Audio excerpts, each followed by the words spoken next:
Olá pessoal, sou eu aqui novamente. Para quem não me conhece, meu nome é Kátia. Eu sempre venho falando da depressão e ansiedade com a qual eu tive. Eu sempre falo assim, eu tive bons profissionais que me cercaram. Eu agradeço os médicos. Primeiramente agradeço o médico dos médicos, que é Deus. E segundo os médicos, né? Só que a gente que passa, a gente é que sabe. Os médicos, eles passam o remédio porque eles estudam para isso.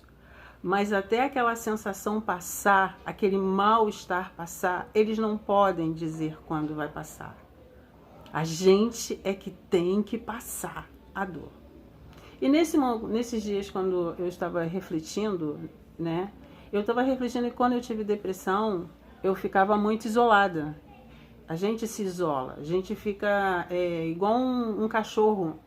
Um cachorro, quando bate nele, ele fica no cantinho, ali encolhidinho. É assim que a gente fica, a depressão faz com a gente. Ela faz a gente, tipo, desaparecer do meio da natureza. Ela faz a gente desaparecer do meio do povo. Ela faz desaparecer do meio da beleza, da cor. É uma coisa assim, que eu falei nos outros vídeos, cinzenta, preta, negra, que a gente não sabe de onde aquilo ali vem. É uma coisa muito ruim. E eu agradeço os médicos por acertarem o remédio e agradeço a Deus por permitir que os remédios fizessem efeito. Eu sempre falo isso no vídeo, porque tem muita gente que às vezes toma remédio e o remédio não faz efeito. Então, quando o remédio faz efeito em mim, a gente tem que dar graças a Deus, porque o Senhor permitiu que fizesse. Né? E eu estava lembrando esses dias que quando eu estava com a depressão e a ansiedade, que a depressão, eu também falo nos outros vídeos, que ela vem desde os 5 anos de idade, só que eu não percebia, não sabia que sentimento era aquele. Ela me acompanhou até o dia que ela explodiu.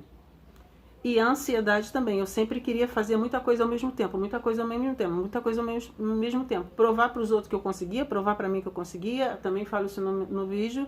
E aquilo mais eu tenho que fazer, o tempo tem que correr. E causou essa ansiedade horrível, que também ainda às vezes ela tenta, mas agora eu tô aprendendo a controlar nos estudos e com remédio. Vamos lá. Eu tava pensando, né, que muitas coisas da gente, depois que a gente cresce, fica para trás. Sonhos frustrados, sonhos que nós fizemos, projeto que fizemos, que ficou para trás, e a gente não consegue mais, não tem mais tempo para voltar aquilo que passou. E eu me lembro que quando eu era criança, eu era adolescente, eu estudava, eu adorava estudar, eu adorava ler. E nesse negócio de leitura, de estudar, eu sempre passei de ano, eu nunca repeti de ano, eu tive as melhores notas que você possa imaginar. Minha mãe nunca foi chamada na escola para falar alguma coisa, minha mãe nunca participou de reunião de escola para reclame de aluno, porque eu sempre fiz as coisas com muita dedicação. Sempre, sempre.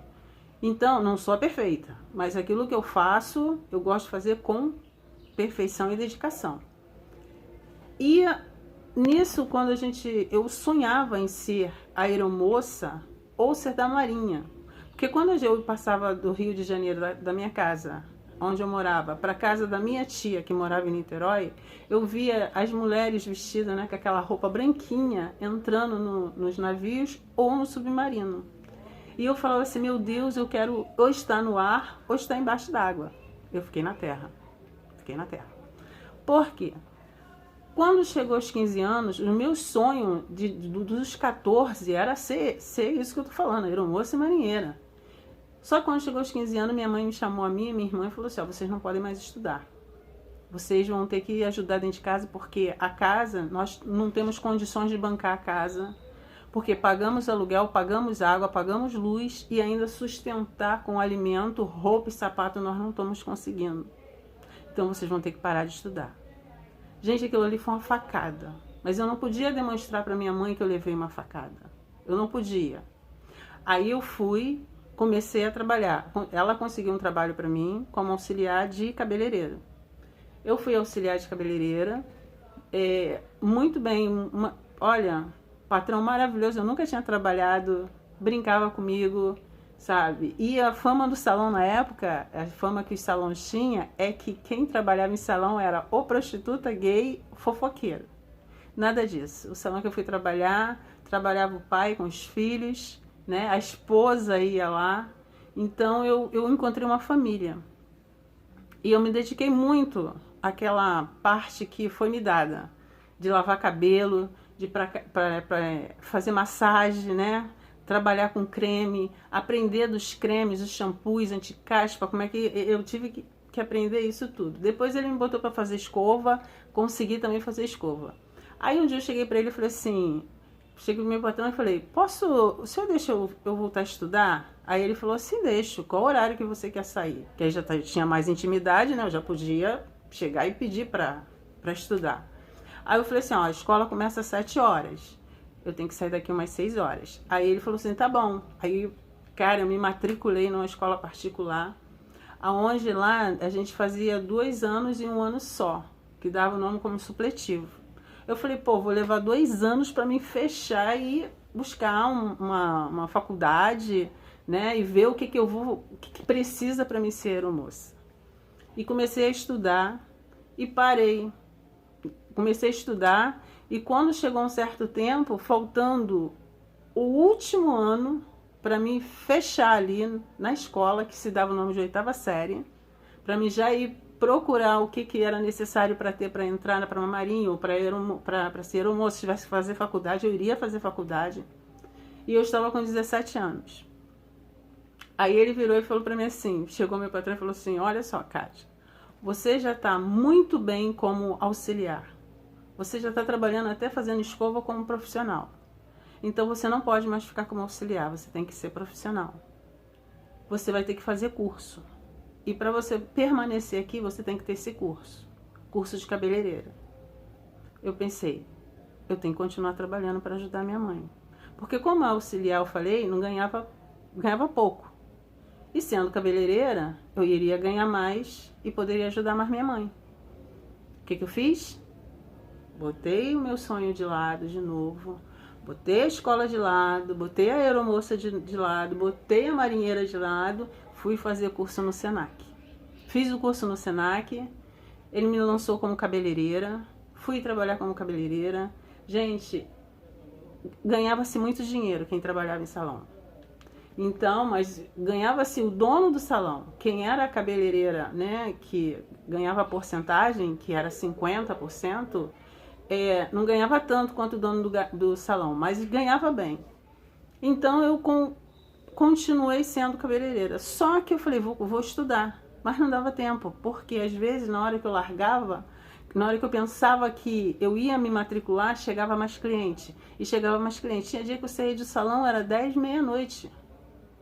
O tempo passou e eu não voltei a estudar. Eu não fui aeromoça e eu não fui marinheira. E quando veio a depressão, isso tudo passava pela minha cabeça, né? Mas, tá bom. Com o tempo, eu consegui montar um salão para mim, bonitinho, direitinho, com muito tempo depois, muitos anos depois. Eu já estava com 43 anos. Não, estava com 40 anos. 40 anos. Montei o salão e vamos trabalhar, vamos ver a escova progressiva. E os médicos falavam que escova progressiva era veneno. Só que as mulheres, as clientes ficavam tão apaixonadas com a escova progressiva, porque o cabelo ficava liso, igual está o meu, mas meu não é escova progressiva não. Que as mulheres ficavam maravilhadas, ou eu entrava na onda da escova progressiva, ou eu perdia clientes. Escova progressiva era muito caro. E as mulheres pagavam caro logo no início para ter o cabelo liso. Eu falei, vou ter que entrar nessa onda. Entrei nessa onda e foi mudando o formol foi diminuindo. Eu já estava fazendo, às vezes, dias de sábado, 15 escova progressiva. 15 escova progressiva com ajudante. Gente, aquilo ali, o cheiro do formol é uma coisa assim, era muito forte. E o ambiente só tinha cheiro daquilo, só tinha aquilo. Você olhava quando a pessoa estava fazendo escova, você olha, você via as películazinhas do formol junto com a fumaça, junto com o vapor. E nisso, eu trabalhando muito com escova progressiva e trabalhando muito com reflexo, porque eu fazia muito reflexo, né? Eu me tornei especializada, eu fiz curso para fazer reflexo, porque muita gente errava nessa área e eu não queria errar. Então eu fiz, e era o que eu fazia. Aos 43 anos, aos 43 anos, eu peguei uma infecção, eu não consegui respirar, eu comecei a passar mal, eu procurando ar, o meu lado direito entupiu completamente, não entrava ar, eu sentia a garganta, parece que tinha farinha. Bora entrar no carro, vamos pro médico. Quando chego lá, tirou o raio-x, a minha face do lado direito estava toda tomada de infecção, estava toda infeccionada. O que aconteceu? O médico falou para mim, está quase chegando nos rins. Está uma ponta passando na sua via respiratória, indo para o pulmão, e naquilo que você tenta forçar para respirar, está quase chegando nos rins. Eu virei para ele e falei assim, doutor, o que eu faço? Ele falou assim, olha só, você vai tomar esses medicamentos durante um mês. Um mês você vai ter que tomar esse medicamento. Foram 3 remédios fortíssimos que eu tinha até que tomar, omeprazol para o estômago, E aí eu tomei aqueles remédios fortíssimos, como terminou, ele falou, você vai voltar aqui em mim. Não vai trabalhar esse um mês. Eu não trabalhei um mês. Quando eu voltei lá, ainda tinha sequela. Ele falou assim para mim, vou ser bem sincero para você, você pode procurar até outro profissional, mas você não pode mais trabalhar como cabeleireira. Você não pode nem mais fazer escova. Porque naquilo que você bota a escova e o secador, em cima, que soltar, mesmo que seja de um creme normal, é química. Você vai passar mal e vai voltar a ter essa sequela. Gente, eu não acreditei naquilo que era mais uma coisa que eu tinha que deixar. Era mais algo que eu tinha que deixar de lado. Uma coisa que eu montei o meu salão. Só que aí eu falei, não vou, eu vou continuar, eu preciso trabalhar, eu tenho que trabalhar, a mulher tem que trabalhar. E aí fui tentar novamente, mas não fazer escova progressiva. Isso é uma simples escova. Antes de fechar o salão, o negócio voltou, mas voltou me bombardeando com muita dor na cabeça. Não pude mais ser cabeleireira. Então, falando pra vocês, hoje eu tenho 54 anos. Então, falando pra vocês, todos os projetos que eu queria, não consegui. Eu fiz o projeto que veio para mim foi algo que eu não escolhi, mas já que veio, eu abracei, mas eu não pude concluir. Então, na depressão, eu me perguntava, o que eu vou ser? Se eu com essa idade, eu não tenho como garantir a minha aposentadoria, porque a aposentadoria ela tem uma idade. Eu não tenho mais como provar renda. Eu não tenho mais de onde tirar. Eu não tenho, quando eu ficar velha, da onde vai vir dinheiro para mim? Porque marido, a gente pode se separar, como eu me separei do pai dos meus filhos. E nisso, na depressão, isso me arrebentava. Sabe? Isso passava pela minha cabeça, eu ficava mais ansiosa. E aí a minha irmã, eu tenho uma amiga, eu falo no vídeo que ela era como irmã pra mim. Ela é mais que uma irmã, ela é uma pessoa maravilhosa, ela me acompanhou em tudo. Médico ela ia, tinha hora que eu abraçava ela e falei, não me larga. Porque a depressão você se torna uma coisa tão carente, tão doente, é um negócio muito doido. E aí eu falei para ela, e agora o que vai ser? Minha mão suava, né? E meus pés suavam, eu falava para ela, me ajuda. Eu começava parece que a cabeça, né? Aí ela, vamos pro Rivotril. E na hora ela ia lá, pegava 5 gotas de Rivotril, me dava aquilo. Passou a depressão, passou a ansiedade. Eu falei assim, eu já estava casada novamente. Aí eu virei para meu marido e falei assim, eu vou voltar a estudar. Porque o meu marido ganhava muito bem. Eu comecei a vender lingerie e falei para ele, eu vou estudar. Ele virou para mim e falou assim, você não vai estudar, porque eu não estou preparado para minha mulher e trabalhar e estudar à noite, ou seja lá que horas for, encarar outros homens. Ele era muito ciumento. Eu falei assim, mas deixa eu estudar. Eu falava para ele, eu quero estudar, eu preciso estudar, eu preciso concretizar. Já não era mais aeromoça, não era mais da Marinha. Eu queria ser advogada. E quem sabe juiz, por quê?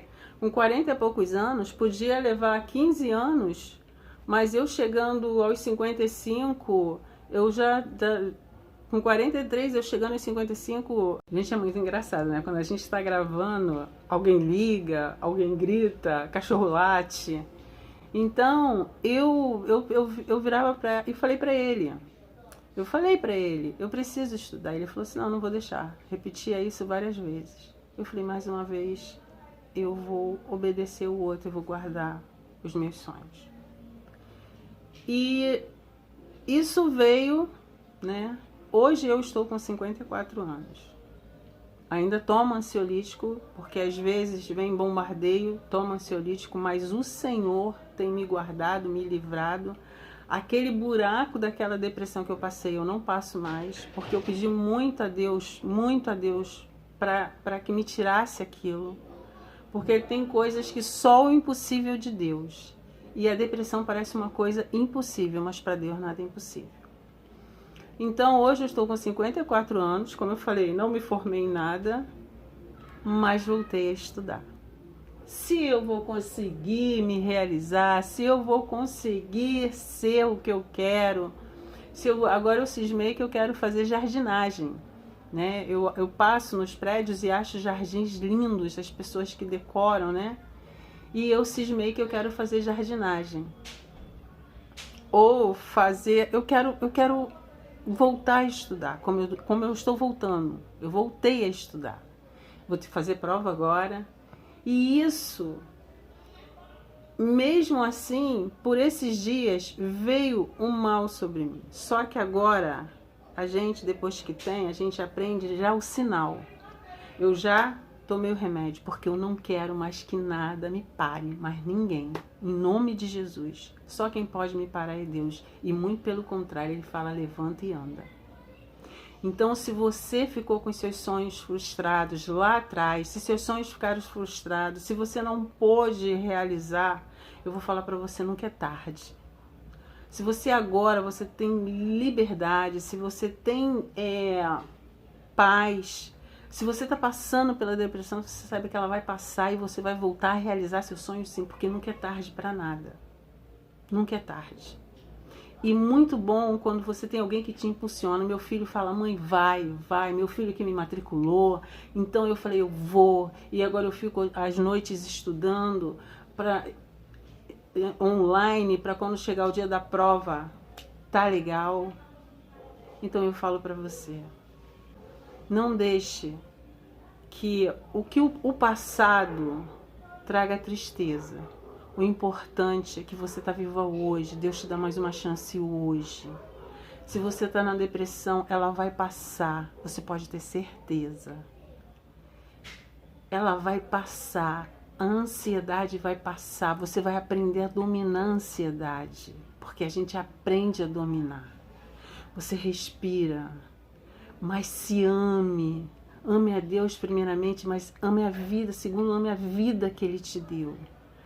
Se você está passando por depressão, isso se chama passagem. A palavra do Senhor diz que tudo passa, menos a palavra de Deus. Então isso vai passar. E você vai realizar os seus sonhos. Se você não está sofrendo de nada disso e não tem força de vontade, diz para o seu subconsciente que você é capaz. E pega mesmo sem força e vá. Começa a se esforçar. Se esforce e tem de bom ânimo, assim diz a palavra do Senhor. Porque quando você se esforça, Deus te ajuda. Então vamos embora lá. Vamos voltar à vida.